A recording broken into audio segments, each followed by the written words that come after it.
All right, thanks everyone for coming out.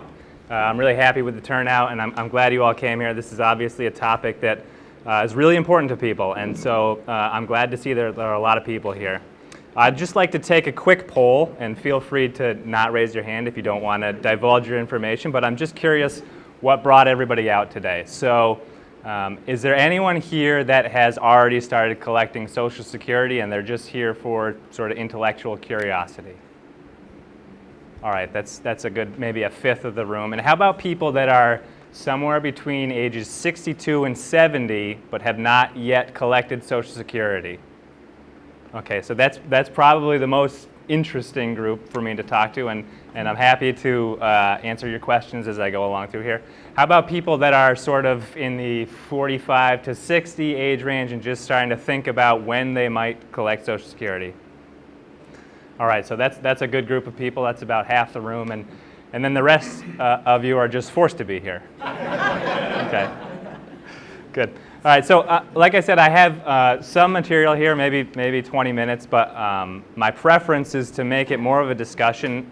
There's more collective knowledge in this room than I have, so if you have any points that you want to make at any point throughout this discussion, please feel free to raise your hands and just add to my presentation. I'm not really much of a lecturer. I much prefer a discussion.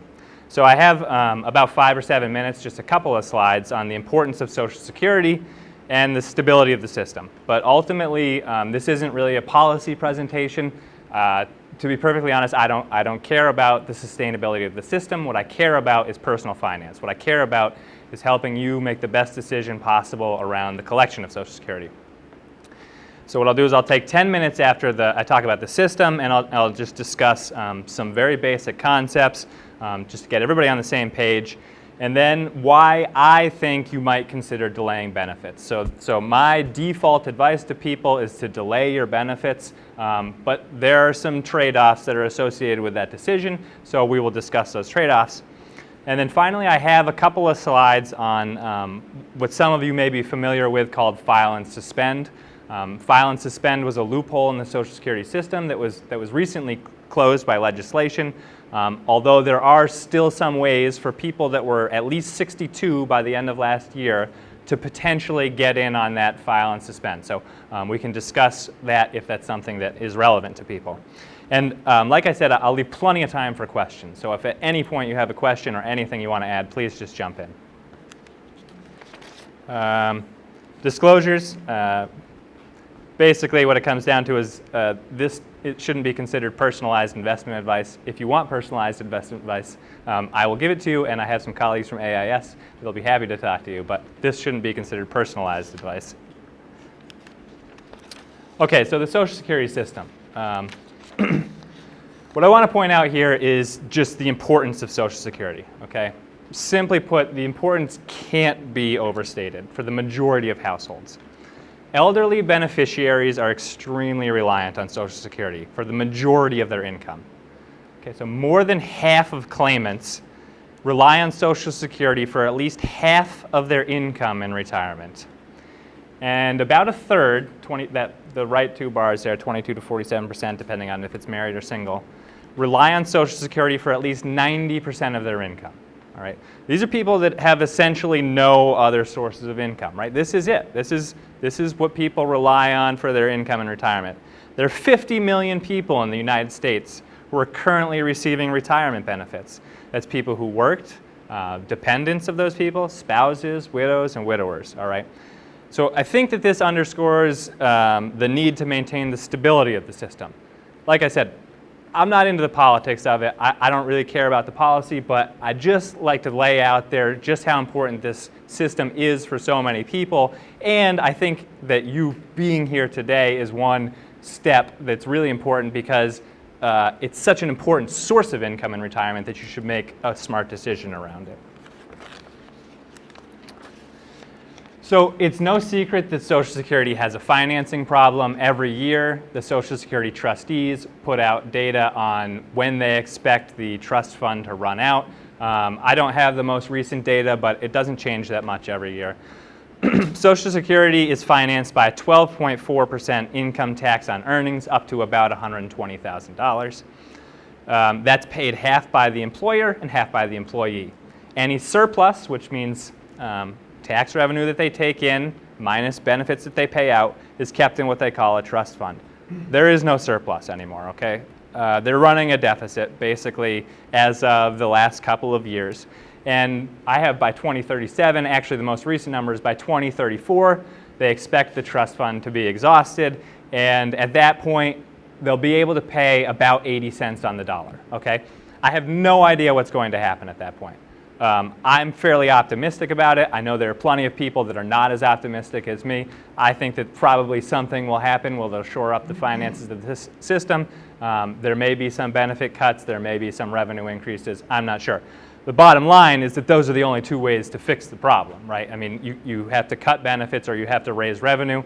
That means, cutting benefits for people who really need them or raising taxes on people who haven't yet entered retirement. So at this point, that's all I had to say about policy. Does anybody want to offer any questions or comments or anything on that, or should we go into the personal finance stuff? Please. Does anybody actually in government believe that the money that they borrowed from Social Security was really a loan and someday they may pay it back when they wanted to balance the budget in the 80s? I have no idea what people are thinking in government, okay? I can't offer you an explanation of what might happen to the system, right? All I know is that we have a pretty large base of revenue, okay? So like I said, they're still going to be able, this is why I think a lot of times people will say, especially people that are like in their 30s, for instance, will say, why would I care about Social Security? It's not going to be there for me when I get, well, the truth is that as long as you're collecting revenue, it becomes just a pay-as-you-go system. And so there's always, as long as the system doesn't completely break down, there's always going to be something there. So the angle I take is basically you should make good choices around collection regardless of, the fragility of the system. That's basically what I have to say about that. May I interrupt for 1 second? Please. For all the questions, I'm going to be walking around with a microphone, so because we're recording all the proceedings, so that can, we're not trying to intimidate anyone, but so that can be heard and that the presenter doesn't have to repeat the question. Well, I mean, I can repeat the questions if you want, because it might get a little, it depends. We'll see how it goes. Okay. So some important basic concepts to know about Social Security. Many of you are going to be familiar with these already. Not everybody's on the same page, though. We have many students here that probably have never thought about Social Security in their lives. So I want to get everybody on the same page with these things. And what I did is there was a survey several years ago that talked about, just asked people questions about Social Security and identified some really common misconceptions. And so I'm taking those misconceptions and just clearing them up. So the first thing to know is that there are over 5,000 rules in the Social Security handbook, okay? People don't understand what's going on. There's a lot to comprehend there, right? So only 9% of people surveyed believe that they have a solid understanding of how Social Security benefits work. If you're not quite sure how your benefit is calculated, you're probably in the majority, okay? I'm guessing that those 9% of people are probably lying even, okay? The first thing to know is that benefits are progressive, okay? What this means is that the more you make, the less your benefit will be relative to your pre-retirement earnings. So I'll just take a quick example here. A middle-income worker who made $50,000 a year could expect a full retirement benefit of about $20,000 a year. That's the middle one, 40% replacement rate, okay? A high earner who makes $100,000 a year could expect a benefit of $35,000 a year, okay? So it's a higher benefit, but it's a smaller share of their pre-retirement earnings. A lower earner of, say, $20,000 a year might expect a benefit of $12,000 a year. Higher share of pre-retirement earnings, a lower overall benefit. So most financial advisors suggest in retirement that you replace somewhere between 70 and 100% of your pre-retirement income. So it's clear that Social Security was never meant to be the only source of retirement income. It's part of what is known as a three-legged stool, with the other two legs being employer pensions, which are essentially non-existent now, and then personal savings, which many people don't have a lot of either. But even if you do have these other sources of income, you can see that this, if you say are going to have an 80% replacement rate, 80% of your pre-retirement income is going to be replaced in retirement, this is a hugely critical component. Social Security, optimizing the Social Security decision is so important for people because it's going to represent half or maybe more than half of your income in retirement. And so as you approach retirement, and I'm sure the reason that a lot of you are here is you're thinking about when to claim Social Security, there's a lot of questions you're going to face, and they're all really important, but I'm glad that you're here to discuss Social Security with all of us today. Some other common misunderstandings. So there's a lot of misunderstanding around spousal and survivor benefits, okay? Half of survey respondents who had been married, only half, knew that they could receive Social Security benefits based on their spouse's work history, even when the spouse is alive. Nearly 65% of people are either misinformed or not aware that they can collect spousal benefits after divorce. So people are unaware that you can collect a benefit on your spouse's record. And this is one of the things about Social Security that's really important, is coordinating your benefits with your spouse. Okay, the fact is that spouses and ex-spouses who were married for at least 10 years are eligible for a benefit up to 1/2 of the full retirement benefit of the working spouse. However, these benefits don't accrue any delayed retirement credits, okay? So if you delay your retirement from age 66 to 70, which I'll talk a little bit more about later, you accrue additional benefits. Not if you're going to be collecting the spousal benefit, okay? So there's no reason to delay if you're going to collect just the spousal benefit. Other things where there are misconceptions. People are largely unaware of the potential benefits for widows and widowers. So widows and widowers receive are eligible for the full benefit of the deceased worker, including any delayed credits. So this is a little different than the spousal benefits, right? So if I delay until 70 and accrue those extra benefits, and then I die, my wife actually gets that full accrued extra benefit. So that's a bonus around delaying. And then another misconception is around people that are continuing to work while receiving Social Security. So what Social Security will do prior to the full retirement age, if you claim, is they will reduce your benefit if you're working. And people often think that that benefit is lost. That's actually not the case. What they're doing is essentially delaying your benefit for you, and it's accruing a larger future benefit. So the money is not lost if you have earnings while you're collecting Social Security. And I think that this is probably the most important misconception of all. 2/3 of people underestimate the potential increase in benefits by waiting to collect. Okay? The full retirement age is currently 66. It's on its way up to 67 for younger people and probably higher for millennials. The full retirement age is when you get 100% of your benefit. You can claim early and you get a discounted amount, or you claim later and you get delayed retirement credits. So for people whose full retirement age is 66, people retiring today, let's take a look at someone that would have a $2,000 monthly benefit. If they were to claim at 62, they'd get 75% of that amount, $1,500.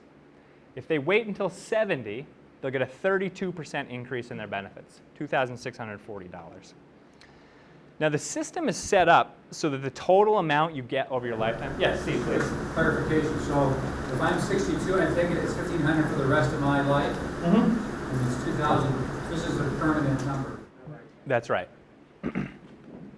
Yes, please. You can at age 66, take the retirement at 62, and then at age 66, reimburse what you used and take the 66?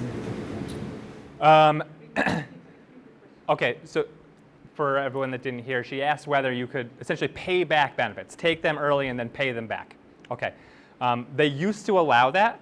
They still allow it if you do it within 1 year. Okay, but if you collected at 62, you wouldn't be able to pay them back at 66. Those amounts are adjusted for cost of living too, right? They would be adjusted for cost of living. That's right. So it's not $1,500 forever. It's adjusted for CCI. Right. Last Right. 2 years is at 0, right? Yeah. Oh, yeah. It depends on what inflation. B minus at some point. So it looks like you get a much bigger benefit at 70, right? How does this make sense? The truth is that the system doesn't care when you collect, okay? If you collect at 62, 65, 67, 70, on average, they expect to pay you out the same amount over your lifetime, because on average, people live to about their mid-80s, and that's basically when the break-even point is, okay? If you were to count up all the money that you would get from 62 through 85 versus 70 through 85, depends on what kind of calculation you use, how you discount that, but basically somewhere in the mid-80s there's a break-even. So the system doesn't care when you collect your benefits. But, on a personal level, you should care because it makes a big difference, and then how long you live to has a big effect on how much you get over your lifetime. So as a former economist, what I would expect is that half of people are less healthy than average, and half of people are healthier than average. Okay, that's the way averages work. Okay, and if half of people are less healthy than average, and they know that about themselves, they might collect early, and I'm not going to discourage them from doing that. And if half of people are healthier than average, they should delay their benefits because they're going to live longer than average. So that would be my expectation as an economist. But what happens? Almost everybody still collects early. Okay, 60% of people collect before the full retirement age. Another third at the full retirement age. 1 in 10 wait until after the full retirement age, and only about 3% of people wait until age 70. Okay? Now, my rule of thumb is to delay claiming. All right? And most economists, financial advisors, financial planners tend to agree with me. There are people that disagree with it, but it's really interesting that you have all these economists, financial planners saying delay. If you're healthier than average, which at least half of people are, it makes sense to delay, and yet everybody's collecting early. So basically, this money is staring people in the face, and they just have to get it right then, right? And so now what I want to do is talk a little bit about the trade-offs associated with this decision, because everything is a trade-off. I'll go ahead and just open it up to questions before we get into that. Comments or questions? Yes, please. So say you have a spouse that's younger than you, and say you die earlier, your spouse still gets those death benefits? The delayed retirement credits, that's correct. Right, so if I die sooner than my husband, he'll get my Social Security. Yeah, so my rule of thumb is for at least the higher earner to wait until 70 to collect benefits, because what that does is it will provide that higher benefit not only for that person's lifetime, but it also provides contingent benefits for a widow or widower. Okay, and so that really skews the math in favor of delaying benefits if you have that. I'm happy to talk to you separately if you want to give me specific ages or something. I can look at that after this. Yes, please. I have a follow-up question to that. So if you have one spouse who does not wait, the higher earning spouse didn't do this, and then the lower earning spouse waits till 70, and after age 70, the higher earning spouse dies. What does the widow or widower get? You're going to get the maximum of whatever you have and what the deceased was collecting. However, whatever that maximum amount is. Okay, so you'll get the higher of the two. That's exactly right. Yes. I hope I can say it correctly. If my husband elects to take his at 70, and he's collecting, and I take mine at 66, I can take half of his at my age, 66, and I can wait till I'm 70, and then take mine, and I would get the benefit of being 70? Yeah, okay, so that's fine. Okay. If your husband collects at 70, you collect your own benefit at 66, and then, you collect the spousal benefit at 66, and then potentially switch to your own at 70. Okay. May I ask, were you age 62 by the end of last year? Okay, then no, you can't do that. Had you been 62 by the end of last year, you could do that. Okay. What it may make sense for you to do, and again, I'm happy to talk to you offline, but it may make sense for you to collect your own early and delay his, depending on your age differences, with the expectation that, you know, if one of you survived, you would have that larger benefit over the long term. So then you'd have something now, and you'd have something bigger in the long term. But that really depends on your ages. Yes, please. I'm older than my husband, and I'm collecting Social Security now. Mm-hmm. What I want him to do, to wait to 70, to start when he can, to draw half of mine, Mm-hmm.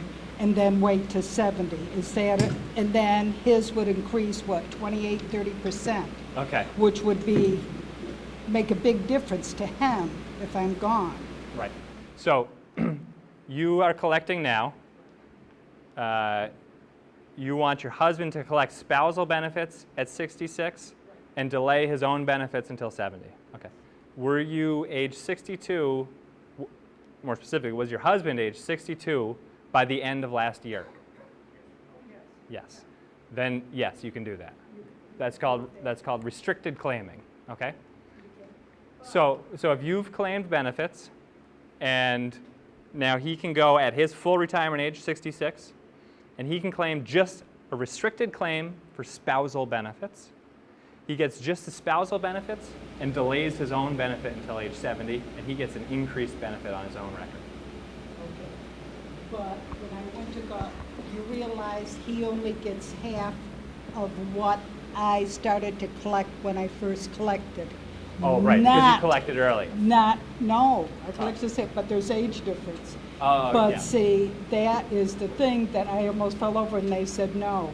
He only gets half Okay. of what you got When you when first you collected. first collected at Okay. 65. Gotcha. Not now. Got it. So that, I was surprised that that was true, you know, that they didn't allow. So, but is it still feasible? So yeah, so that is still allowed. That restricted claiming strategy is still allowed so long as you were 62 by the end of last year. Okay. So yeah, but definitely when you go to do it at the Social Security office, you really have to spell it out for them because there was a lot of misinformation out there, even among, from what I've heard, Social Security Administration workers who didn't realize that when they closed the loophole, they grandfathered certain people in, okay? And so you have to really go knowing everything when you go.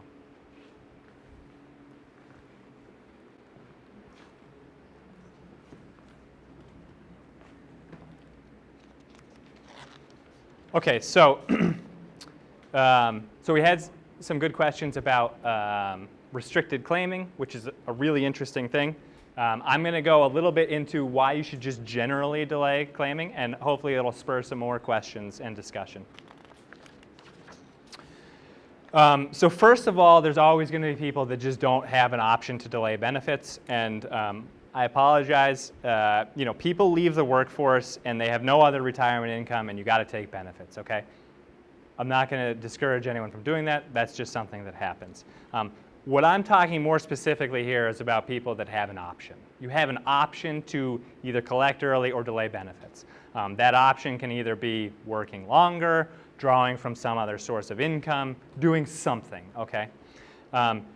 And one way I think about that option and the way that I set up the analysis in the research that I do is basically thinking about, okay, if I leave the workforce at, say, age 66, and I have some pile of money in an IRA, is it worthwhile for me to spend down from that pile of money in order to delay my benefit until age 70? Okay, and I think that the answer is yes, but I think that it is a trade-off. Okay, so there are three big risks that I believe lead people to collect benefits early, and the first is what I call the lifetime benefit risk. Okay. This is basically saying, how much am I going to get over my lifetime? And what I pointed out before is that if you live to sort of the average age, then your lifetime benefits are going to be roughly the same whether you collect at 62, 66, or 70, okay? So a lot of people are presumably taking benefits early because they say, well, what's the difference? I might as well take them early because, you know, on average, it's about the same.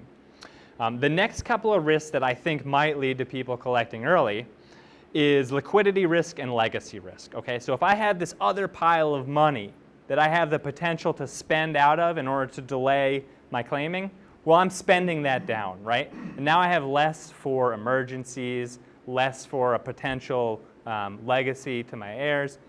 And that is something that people have a very hard time doing, is spending that money down in order to increase an annuity from the government. And when you look at the popularity of annuities from insurance companies, it's very low. People are very unwilling to give up money today for long-term annuity payments, all right? On the other hand, I think there are three real big risks that are lessened by delaying benefits. And I think that these risks, to me, are more pertinent to most people than the risks that I listed on the left, okay? So my argument is that the most important financial risks that you are expected to face when you enter retirement are these. The first risk is that you live a really long time and run out of money. Okay, that's called longevity risk, all right? The second risk is that markets drop. You have this pile of money and the markets tank and your nest egg is depleted, what I call market risk. And the third risk is that rising prices, inflation, eat away at your standard of living, and that's inflation risk. And to me, these three risks are pretty serious. I think they're actually more serious than those risks on the left. Delaying Social Security and increasing your benefit from the government effectively reduces these three risks, okay? Social Security lasts as long as you're alive, or it's supposed to. Reducing the likelihood that you'll run out of money, let's say if you live to 100 or 105.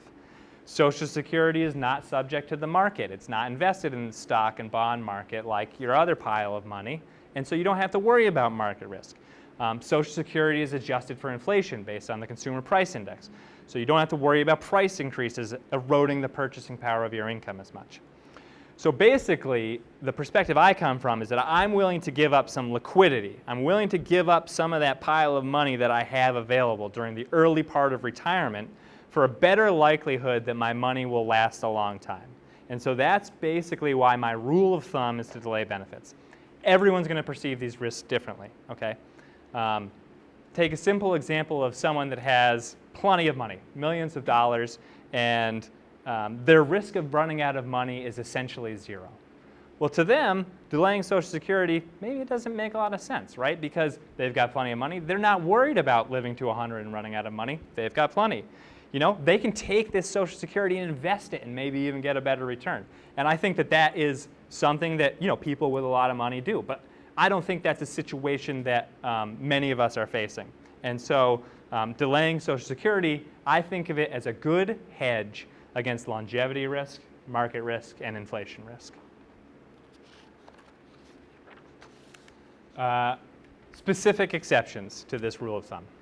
One, if you're in really bad health and you know it, it's hard to say delay your Social Security when you have some sort of, you know, chronic illness where you think you're not going to make it much past age 70, right? So I'm not going to fault people for collecting their Social Security if they're in poor health. You know, another one is you've stopped working and you have no other sources of income. Like I said before, take your benefits. If your spousal benefit is greater than your own benefit, you might as well collect at 66, the full retirement age, okay? That's because, like I said before, it doesn't accrue delayed retirement benefits. If you're a widow or widower that's going to get a survivor benefit, it doesn't pay to delay past the full retirement age. Again, it doesn't accrue delayed retirement benefits. There's one more point here, which is that if you're a widow or widower that's ultimately going to switch to the survivor benefit, so you have this survivor benefit potentially in the future because your spouse has already passed away, then it can actually make sense to claim your own benefit early and then switch to that survivor benefit. So if anybody's in that situation, I'm happy to talk to them, but that can actually make sense because then you're claiming your own benefit and those survivor benefits later on, and you're taking advantage of a lot of different things. And then there may be some reason to collect at the full retirement age if you're grandfathered in under the old restricted claiming rules, like I said, if you were age 62 by the end of last year. Okay, so consider this very simple scenario. I have a couple of simple examples. This one's simple, and admittedly, it's pretty contrived, but I think it illustrates a point. Okay. So in this example, I look at a hypothetical woman leaving her job at age 66. She has the option to collect benefits today at $25,000 a year or delay until age 70. If she chooses to delay, she has to spend from her IRA, what I call bridging the gap. Okay? The lines show how much is left in her IRA under these two options. Okay? This assumes, like I said, it's really simple. 3% inflation, 6% returns per year. What you see is if she chooses to delay the benefits, which is the dashed line, her IRA that she has saved, $160,000 she has saved up, it gets depleted pretty quickly, right? But at age 70, because she's delayed her benefit and she knows that she needs $33,000 per year in retirement, the value of that IRA actually starts to increase because she no longer needs to spend from it, right? At that point, she doesn't need to dip into savings at all. So she spends down very quickly during those first 4 years, but then she creates this annuity for herself from the government that's going to last through her lifetime. So even if she lives to 100, she never has to dip into it, and this can actually allow that IRA to grow. If she chooses to collect today, option one, which is the solid blue line, it looks really great for the first 2 years. The IRA balance is large enough to sustain her spending needs, right? She's spending $8,000 out of her $160,000 savings. And with those 6% returns, she's able to actually increase her balance over the first few years. But what happens is that inflation causes that withdrawal amount to rise over time, and it can't keep up with the returns. And her portfolio starts to be depleted, and she ends up running out of money at age 95, at which point she still has a $25,000 Social Security benefit, but she doesn't have any other options. And so although this example is contrived and I made the numbers so that it worked here, it still clearly shows to me the benefit of delaying benefits in this circumstance. So if you're in this situation where it's kind of a close call, am I going to run out of money? That's really the situation when I think it's best to delay. Yes, please. So Luke, I want to bring you back to the political part of the discussion, which I know you don't. That's fine. Don't care about. But anything we want to talk about. If in this scenario the situation remains static, and roughly 20 years out, when the lady is 86. Her Social Security benefit drops to roughly 80% of what it was? Yeah. How would the curve look? That's a great question. I should run that. Yeah, okay, so he asked if in 20 years the system runs out of money and they have to make an across-the-board 20% benefit cut, how do these curves look then? That's a really great question. I think the way that I usually think about it, John, you want to go ahead? Pile on that question with Yeah. a second. What happens if the cost of living increases don't keep up with actual inflation? So in addition to that risk, you have a risk that they're not actually increasing the benefit the way they say they do. Right. So John asked if cost of living adjustments don't actually keep up with inflation, what happens then? Which is the equivalent of a benefit cut. Right, exactly.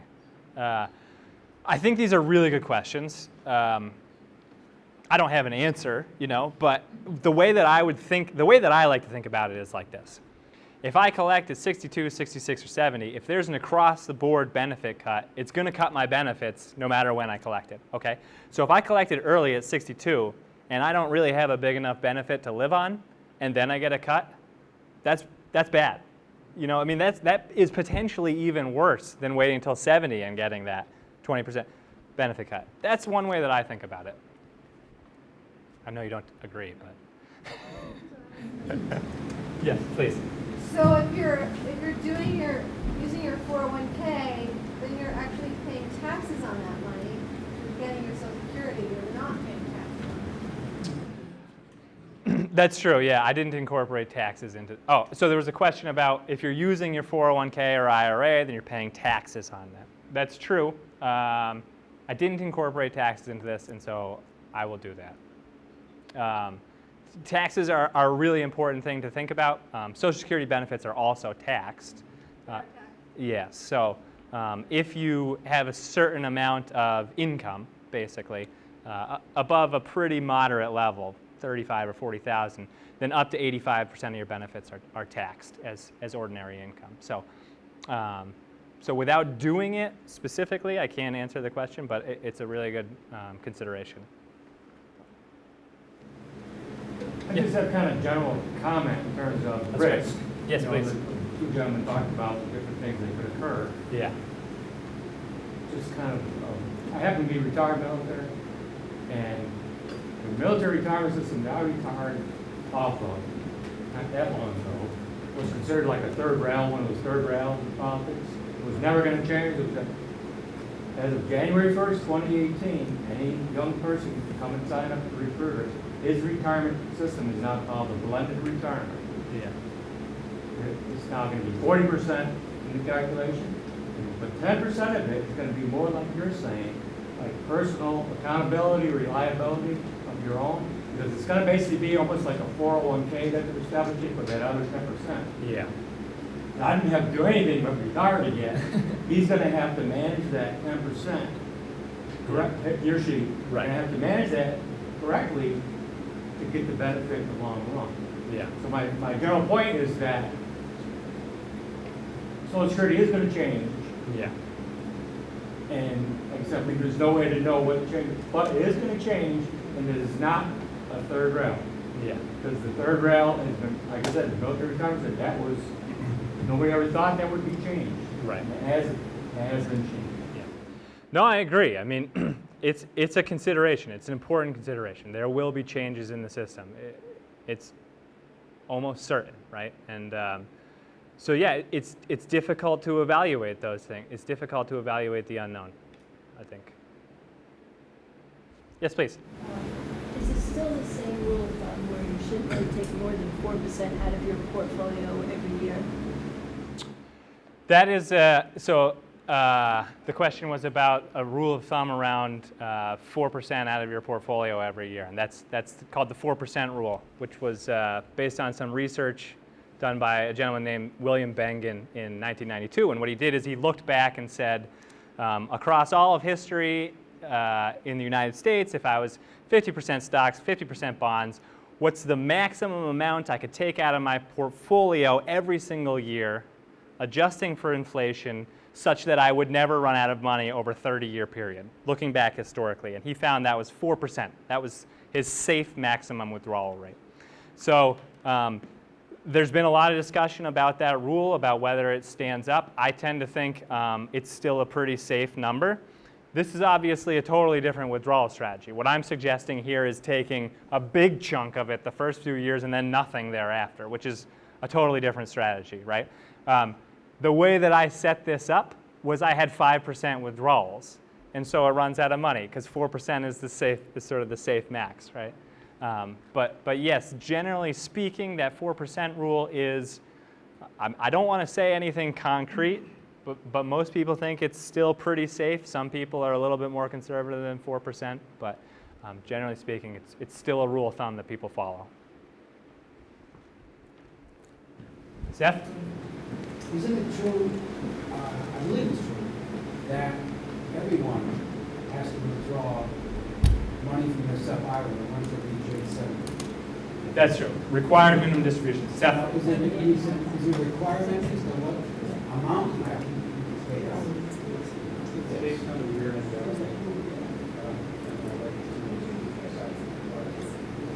Seth? What I was going to say is what you're suggesting is that you have to take your required minimum distributions, but you're reinvesting in a taxable account, right? Right. Yeah. So there was a question about required minimum distributions from your IRAs. Required minimum distributions, RMDs, start at age 70 and a half, and it's based on your life expectancy. So at age 70, you're required to withdraw about, I don't know, 3 or 4%, something like that. As you get older, you have to take more and more out of your IRA. So when you're 100, you have to take 15 or 20% out. I didn't, again, this is a super simple example. I didn't incorporate required minimum distributions. But what I usually tell people is just because you're required to withdraw it from your IRA doesn't necessarily mean that you need to spend it, right? So you can withdraw, pay the taxes on it, and then reinvest it in a taxable brokerage account. So that's kind of my baseline assumption there.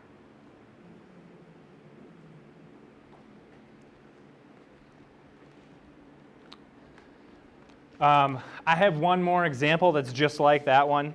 This was the first one I had. I thought it was a little bit more complicated, which is why I made the simple one. But this I actually published in, it'll be coming out in the Retirement Management Journal. I did a study where I looked at a bunch of different benefit amounts and a bunch of different income amounts in retirement. And basically what I found over and over again is if you want to protect against downside risk, if you want to protect against living longer than expected, it tends to make sense to delay your claiming. So here's another thing where I basically look at two different lines. One where you claim at 66 and you draw down your assets really quickly. One where you wait till, claim at 66 and don't draw down your assets very quickly. Or you claim at 70, draw them down during those first 2 years. And again, you see the money lasts longer when I run a bunch of simulations. So it's the same point as the first one. Any other questions that we have right now? All right. So the last thing I want to look at is just can you still take advantage of loopholes? And this has already come up a couple of times, so hopefully you have some idea.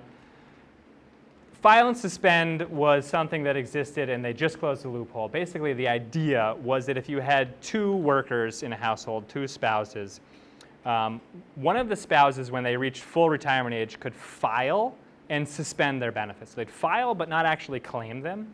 And during that period where they were delaying benefits, the other spouse could claim on their record, so long as they were full retirement age. They've closed that down. So if, as of the end of April, if you hadn't done this, you can't do it anymore.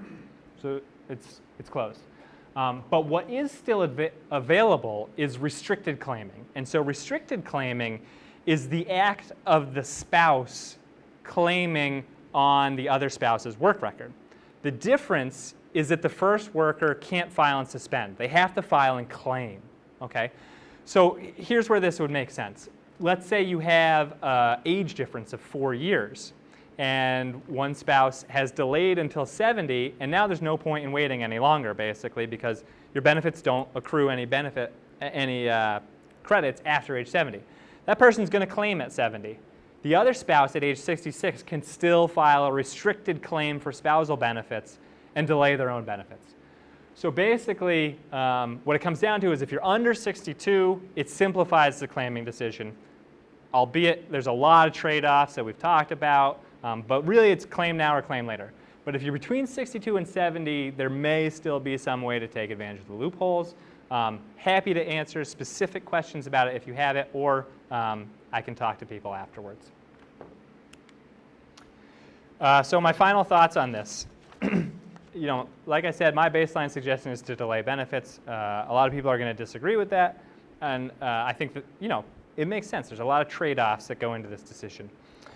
The other thing I just want to emphasize is that I think it's really important to coordinate the claiming decision with other decisions that you're making as you approach retirement, okay? So you want to coordinate it with your spouse. You want to coordinate with other sources of income, okay? So you want to think about other pensions you have, other sources of income. You want to coordinate it with savings and how much you have to withdraw, because it can make sense to either delay or not delay based on how much money you have on the side, basically.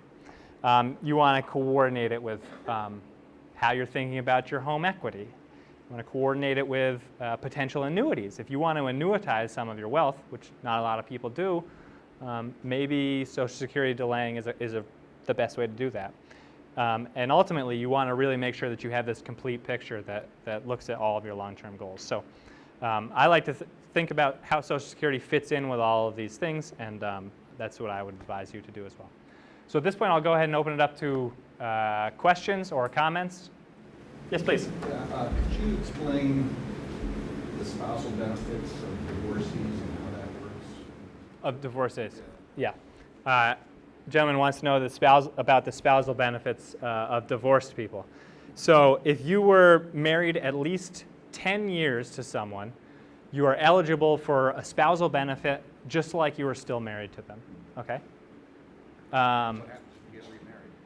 And if you get remarried, at some point you actually are eligible for either spouse's, okay? So I think you have to have been married at least 2 years, but don't quote me on it, okay? And then how does that spousal benefit work?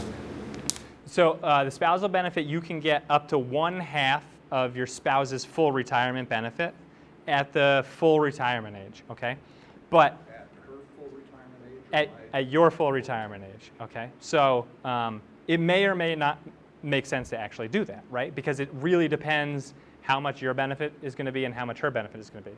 But were you 62 by the end of last year? Yes. Okay.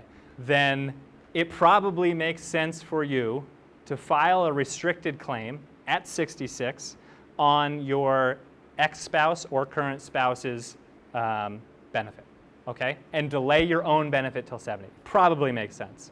I'd have to look specifically at your numbers, But but in order to do that, you have to delay your own. You can't claim your benefit and also a spousal benefit. you can only get one at a time. That's right. Yep. So, but if you do the restricted claim, get those spousal benefits. It's essentially, let's say you were going to delay your own benefit till 70 anyway, okay? Because you've decided that's what gives me the biggest benefit long term. At 66, you can do nothing, or you can claim spousal benefits, and it's not going to affect your own benefit at age 70, right? So as long as you file a restricted claim for spousal benefits, that's actually free benefits for 4 years, right? So that's like, $50,000 maybe over 4 years. So that's probably advisable, but I'm happy to talk to you offline if you want. Yes? Okay, I started collecting widow's benefits when I was 60, that was 2 years ago. Mm-hmm. So my question is, if I'm going to be 62 in September, can I increase my Social Security now? Because I can't make over a certain amount of money a month to keep the benefits I'm getting. So you worked. Okay, so the question is about survivor benefits versus your own working benefit. You can switch to your own working benefit. It's gonna depend on how much you made, right, and versus how much the survivor benefit is. And what may make a lot of sense is for you to actually continue claiming that survivor benefit and delay your own. Because if that helps your own benefit grow larger, then you could just keep living on the survivor benefit for now, right? And then you allow your own to accrue larger. Because once you switch to your own, you've switched, right? Now you've collected both your benefits and there's no more switching, okay? So it depends on the specific circumstance, but that's probably the best bet, is to keep collecting that survivor benefit and then switch to your own, assuming it's going to be larger. But my real question is I can't make over a certain amount of money a month. Because they'll dock it. Right. So that's the earnings test, right? And so I don't think there's any way around that. The good thing to know is that your future benefit will be higher, because whatever they dock today, they promise to pay tomorrow, but there's no way around the earnings test, as far as I know. As far as the ex-spouse benefit, if somebody's filed in any one of those scenarios, there's no detrimental effect at all on that ex-spouse's situation. It doesn't affect. No, not at all. So conceivably, if you had 3 ex-wives that you were married to for 10 years each, they could each collect on your benefit record, or you could pick the one of them that made the most money, or whatever. How does income tax work on Social Security? You get Social Security income. Yeah. That's taxable income? It's taxable, yeah. So I'd have to look at the specific numbers, but most people are going to be subject to tax. 85% of their benefit is taxed at ordinary tax rates. How do you factor that into your projections? So in this one, I have taxes in there. This one I didn't use taxes just because I did this one I just did this afternoon really quickly and easily. But basically, you know, I put taxes in there, assuming that, you know, some part of your benefit is going to be taxed, or some part of your IRA is going to be taxed. 85% of your benefit gets taxed, is that regardless of what it is? Yeah, you have to have a certain amount of income, so it's like $35,000 or $40,000, what they call combined income. They'll take your income from other sources, I think half of your Social Security income, they'll put it all together, and if it's above $35,000 or $40,000, that's when they start to really tax you. It's actually really bad, right, for people that are making $40,000 or $45,000 in other income. What happens is that it's called tax torpedo, they call it. At that point, an extra $1,000 that you pull out of your IRA actually causes an additional amount of your Social Security to also be taxed. And so that extra $1,000, the marginal tax rate on it will be like 45%. It's even worse than that, because you're going to pay a Medicare premium based on your Social Security. Right. And if your income's too high, they're going to pull more of your Social Security. Your Medicare premium's going to go up. Yeah. So it's like a triple win. Yeah. And it's bad because if you're at really high levels of income, that marginal tax rate actually comes back down again. But at that, right in the sort of, you know, middle income range is actually where it hurts the most. But again, I can't change that. By the way, those types of rules are rules that the government could fiddle with sometime in the next 20 to 25 years. That's true.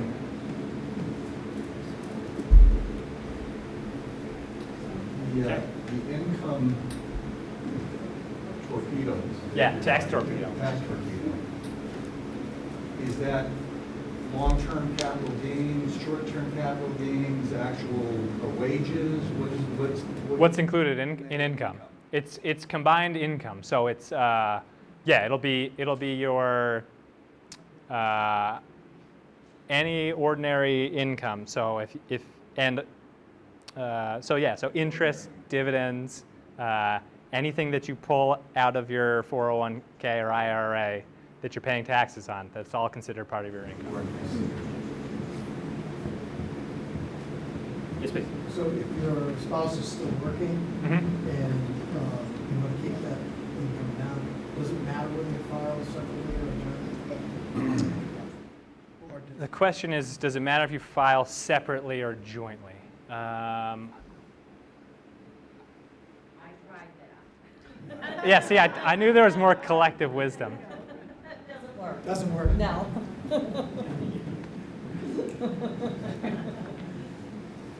Good. See, I knew there was more wisdom in the room. I can't know it.